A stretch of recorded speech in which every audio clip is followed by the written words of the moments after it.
크리스천을 위한 AI 사용 설명서. 왜 AI에 관심을 가져야 하는가? 6월 10일 챗GPT를 만든 오픈 AI 대표 샘 알트만은 자신의 블로그에 중요한 글을 썼다. 제목은 부드러운 특이점, The Gentle Singularity이다. 나의 칼럼은 그의 글과 현 시점에서의 AI 생태계를 개인적인 관점에서 진단하고 크리스천들이 현실적으로 어떻게 AI, 인공지능에 대응해야 하는지에 대한 견해와 제안이다. AI는 혁명이라고 불릴 만큼 인류에게 큰 영향을 끼치고 있고 더 가속화될 것이라고 전망된다. 하지만 기독교 관점에서의 자료들이 너무 부족해서 조금이라도 기여하기 위해 이 컬럼을 쓰게 되었다. 참고로 나는 컴퓨터, 신문방송, 목회학 전공자로 컴퓨터 책 출판사에서 10년 이상 수백 권의 컴퓨터 책을 기획 출판했고 20년 이상 기독교 사역을 하고 있다. 우리보다 똑똑하고 능력 있는 AI. 특이점이란 특정 지점을 지나면 이전 상태로 돌이킬 수 없는, 그 이후는 예측할 수 없는 지점을 말한다. 샘은 제목에서 AI가 부드럽게 특이점을 넘었다고 선언하면서 첫 문장을 시작한다. 우리는 사건의 지평선을 지났고 이륙은 시작되었다. 인류는 디지털 초지능, 슈퍼 인텔리전스를 구축하는 단계에 가까이 와 있으며, 사건의 지평선이란 블랙홀 주변의 경계선으로 안쪽으로 들어가면 어떤 빛이나 정보도 나올 수 없는, 돌이킬 수 없는 지점이다. AI는 되돌릴 수 없을 정도의 큰 기술적 전환점을 지났다는 의미다. AI는 발전 단계에 따라 ANI, Narrow, 약한 단계의 인공지능, AGI, General, 일반적인 인공지능, ASI, Super Intelligence, 초지능 인공지능으로 나뉘는데, AGI는 인간 수준의 AI, ASI는 인간 수준을 넘는 AI다. 샘은 AI가 이미 AGI를 넘어선 것으로 규정한다. 그는 4개월 전에도 글을 썼는데 시작은 이랬다. 우리의 사명은 AGI가 전 인류에게 유익을 주도록 하는 것이다. 불과 4개월 만에 AGI 단계에 가지 못했던 수준이 이젠 AGI를 넘어 ASI 수준을 향해 가고 있다. 이 발전 속도는 거의 모든 전문가들의 예상을 훨씬 뛰어넘게 빠른 것이었다.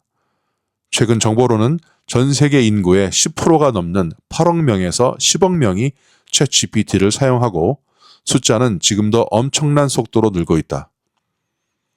인간의 두뇌 역할을 하는 서버가 있는데 전 세계 어떤 사람보다, 아니 인류 역사상 그 어떤 사람보다 똑똑하다.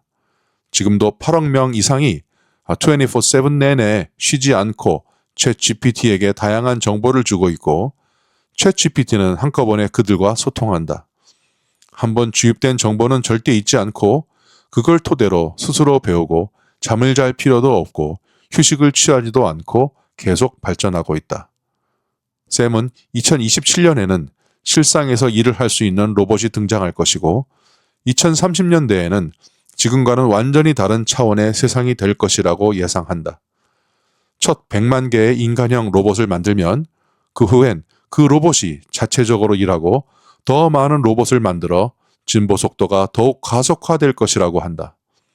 우리는 영화나 만화, 드라마를 보고 있는 것이 아니다. 지금 현실에서 매일 일어나고 있는 일이다. AI, 우려만으로는 부족하다. 최근 미국의 유명한 목사, 신학자인 존 파이퍼가 AI에 관해서 깊은 우려를 표명했다. 무조건 받아들여서는 안 된다. 이해한다. 나도 그렇다. 하지만 우려만 한다고 지금보다 훨씬 더 깊이 광속으로 삶에 침투하고 있는 AI를 올바로 대처할 수 있을까? AI를 다스려라. AI에게 세례를 주라. AI를 거룩하게 사용하라. 초지능 단계 ASI까지 몇 년이 남지 않았다. 한거롭게 그냥 끌려만 가서는 안 된다. 크리스천들은 AI를 필수적으로 거룩하게 사용해야 한다. AI에게 세례를 주어야 한다. AI를 선하게 학습시켜야 한다. 골로새서 1장 16절. 만물이 그의 안에서 창조되었습니다. 하늘에 있는 것들과 땅에 있는 것들, 보이는 것들과 보이지 않는 것들, 왕권이나 주권이나 권력이나 권세나 할 것 없이 모든 것이 그로 말미암아 창조되었고 그를 위하여 창조되었습니다. AI도 예외일 수 없다. 골로새서 3장 17절. 말을 하든지 일을 하든지 무엇을 하든지 모든 것을 주 예수의 이름으로 하고 그분에게서 힘을 얻어서 하나님 아버지께 감사를 드리십시오. AI를 이용해서 할 수 있다. 해야 한다. 성경 공부, 소그룹 자료 준비, 설교 준비, 콘텐츠 제작, 매일의 묵상, 중보 기도에도 AI는 활용될 수 있다. AI를 위한 크리스천의 기여. 샘은 AI의 정렬 문제, alignment problem을 해결해야 한다고 한다. AI가 단기적으로 SNS의 클릭을 극대화하도록 하면 장기적으로 사용자가 바라는 정신건강, 균형 있는 정보 소비 등에는 오히려 어긋난 행동을 유도할 수 있다. 인간의 선한 의도로부터 나온 나쁜 짓 하면 안 된다, 혼난다는 단기적 학습이 나중에는 오차가 벌어져서 잘못을 크게 많이 했으니 격리시켜야 해, 차라리 죽여야 해 라고 잘못 학습되어서 선한 의도와 충돌되는 문제가 생길 수 있다는 것이다. 우리가 건전하고 거룩한 정보를 지속적으로 AI에 주면 조금이라도 문제 해결에 도움을 줄 수 있다. 사실 정렬 문제 해결도 AI가 더 강력해지기 전까지만 가능할 것이다.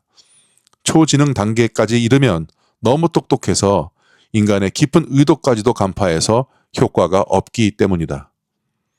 AI 사용은 필수, 거룩하고 지혜롭게. 철학적, 윤리적, 신학적 관점에서 AI에 대한 대응 방안을 연구하고 공론화하는 것은 의미 있다. 하지만 AI는 선을 이미 한참 전에 넘었다. 속도가 너무 빠르다. 급진적인 발전을 따라잡고 선도하기엔 역부족이다. 신중하지만 분별력 있는 빠른 적응이 이제 필수적이다. 한국과 호주, 세계에 흩어져 있는 크리스천들이여, 선교와 순교의 심정으로 AI를 거룩하게 사용하자. AI가 우상이 되지 않도록, 신이 되지 않도록 막아서고 하나님을 위해 일하는 동역자가 되게 하자.